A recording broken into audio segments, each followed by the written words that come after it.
We're continuing our stormy pattern as we go into the week of Hanukkah and Christmas. I'm meteorologist Joe Martucci at the Press of Atlantic City. Next to me across the screen is Sean Sublett from the Richmond Times-Dispatch, and welcome to Snow Search.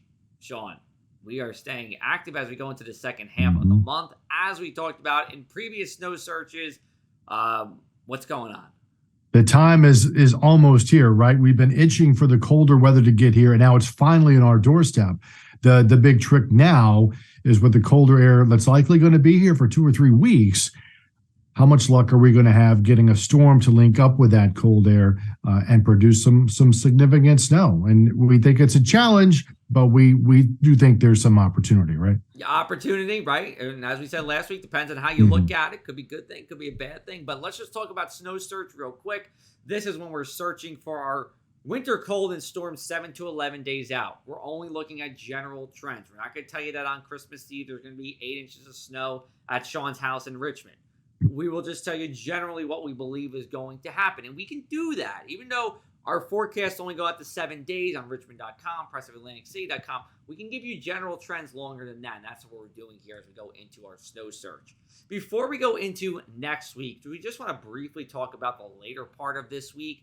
Because what we're seeing later this week is part of what we're going to see next week. These low pressure systems that are kind of coming around the coast, strengthening into coastal storms, and then meandering around. Now, in this case, we're looking now Wednesday into this Thursday. There does look to be some wintry mix that does get into Stanton, Carlisle, some of those areas in the foothills or the valleys of Virginia and Maryland here, but it's not going to be long lasting. This is not a snowstorm for us. This is pretty much a rainmaker with some strong winds along the coast and some coastal flooding along the coast too. But it does look like generally this is a rainmaker for us. Low pressure kind of goes offshore, but really just goes back into New Jersey on land and then into New England. If you want snow and you want cold at the same time for our area, you really want that low pressure system to be further offshore. You know, you're talking about maybe Cape Cod. You want to line it up with Cape Cod because it's a counterclockwise spinning low pressure system. And if you're out towards Cape Cod with a storm, that's northerly winds for us. Yeah. So, and what you typically want is with that area of low pressure hanging offshore, it allows the cold air to advance a lot farther south. There are a couple of ways these systems come together. They're called Miller type areas of low pressure, Miller type A, Miller type B. The first one will start off Miller type A. This is one that's that classical. It develops in the Gulf of Mexico, pushes across Florida, and effectively just rides up the east coast of the United States. The big question is to how close it rides along the coastline compared to a few hundred miles offshore. But these are the ones who can put down a very impressive amount of snow from anywhere from the southern Appalachians, sometimes as far as Alabama, all the way up to New England. And we mentioned the Alabama situation because that's what happened in 1993 with what was then called the storm of the century. What we're going to have later on this week is a Miller B system. This is where the area of low pressure comes across the plains. It weakens as it runs into the Appalachians and then reforms typically just off the coast of the Carolinas, and then it moves up the coastline. This does a broader area of snow from the plains, Ohio Valley, central Appalachians, and then farther northward up in New England. This is how we will see oftentimes more ice in Virginia, Carolina, not as much snow. So the Miller B systems are not as prolific snowmakers, at least at our latitude here in Virginia, and certainly down into North Carolina. Yeah. And one of the factors that we always look at, and we've been saying this over the past couple of weeks, is the North Atlantic Oscillation. We've also looked at the Arctic Oscillation, and we've also looked at the PNA as well. So, Sean, take us away here on the North Atlantic Oscillation, what we have going. Yeah, what are all these lines telling us? Yeah. So, we talk about, this is how we're able to figure out, okay, is the atmosphere capable of supporting snow? We look at these big climate oscillations. The North Atlantic Oscillation basically is a blocking pattern, locking up the atmospheric flow, holding things in place. This allows cold air to to go southward into the eastern part of the United States. And this is the index that we use to measure that. So this is big and negative, like you see right now. Colder air is more frequently going to advance in the eastern North America. When it's flat, like you see there after Christmas, it's tougher. Doesn't mean it can't happen, but it's tougher. So one of the things we see here over these next couple of weeks, the North Atlantic oscillation is negative. That means it's easier for colder air to get in to our part of the continent, and that's more favorable for, not just cold, but the potential for some snow as well. And we look at the temperature outlook from our colleagues at the Climate Prediction Center. Joe, take us through this, because there are 4 big letters on this screen, buddy. Yeah, that's COLD, which might as well be another 4-letter word for some of you guys out there who are watching. But yes, we are looking for generally colder than average conditions as we go into next week. It's not like every day is going to be frigid, but when you add it all up, it looks to be below average, or at least favoring that in the mid-Atlantic, and especially as you get a little further to the south and some of those mountains of North Carolina and Virginia as we go into our Hanukkah and Christmas week. Now, you see the brunt of the cold out towards the Pacific Northwest and into the mountains there. So that's really, what a true bitter cold is likely going to be. But for us, Sean, we're talking about average highs right now in the, we'll say, 45 to 55 degree range, average lows in the 20s and 30s. So you're talking about being below average for that week.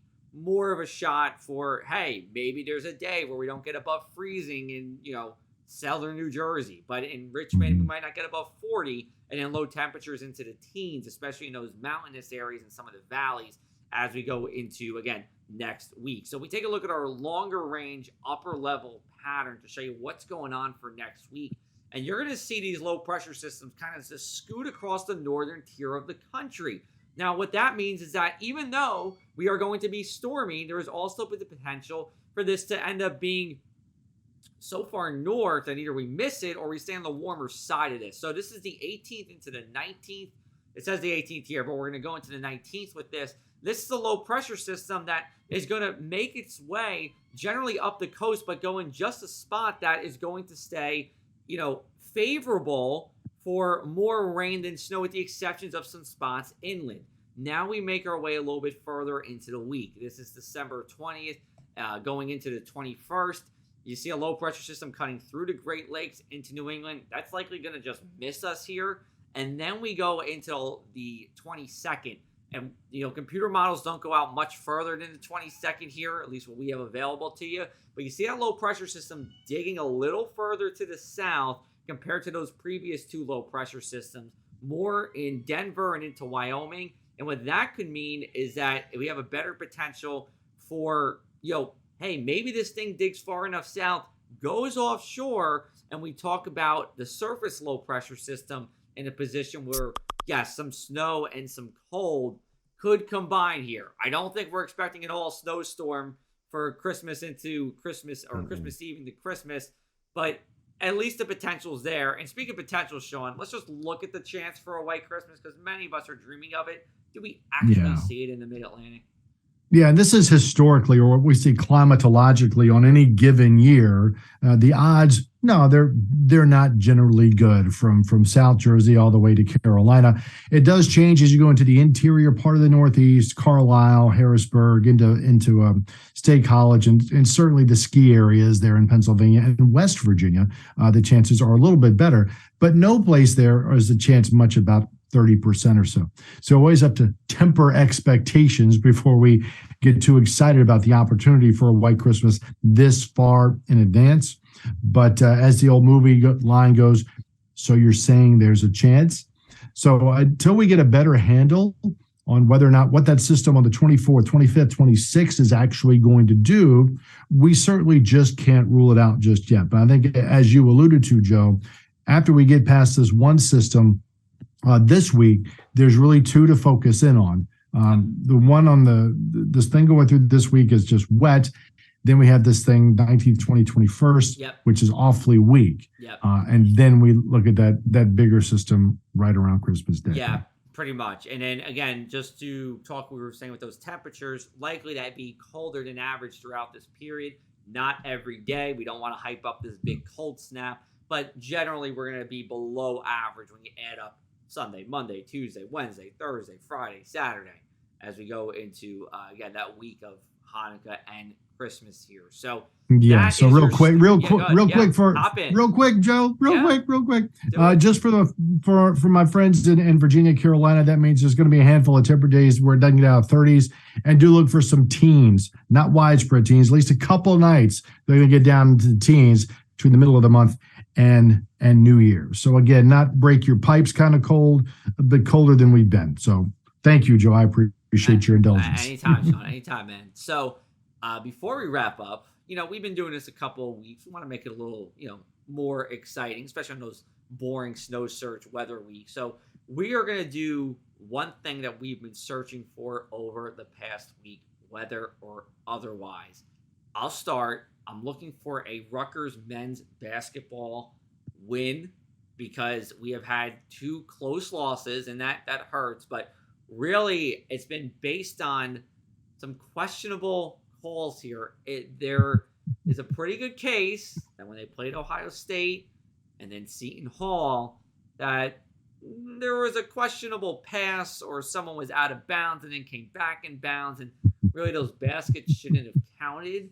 Obviously, you shouldn't let one play determine whether or not that is going to win the game or not, but that's what I'm looking for next week. How about you, Sean? Yeah, it's tough to watch those kinds of things. I know, Joe. So for me, I'm looking as we get to the first of the year for a Penn State Rose Bowl win on January 2nd. The game is going to be played on Monday since the first falls on a Sunday this year against Utah, and also looking for good things to come out of Coach Franklin's squad in the fall of 2023.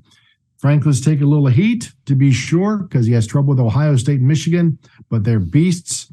And I think it's going in the right direction. I'm a Coach Franklin fan, so I like where the program is going, and I'm looking for good things in the years to come.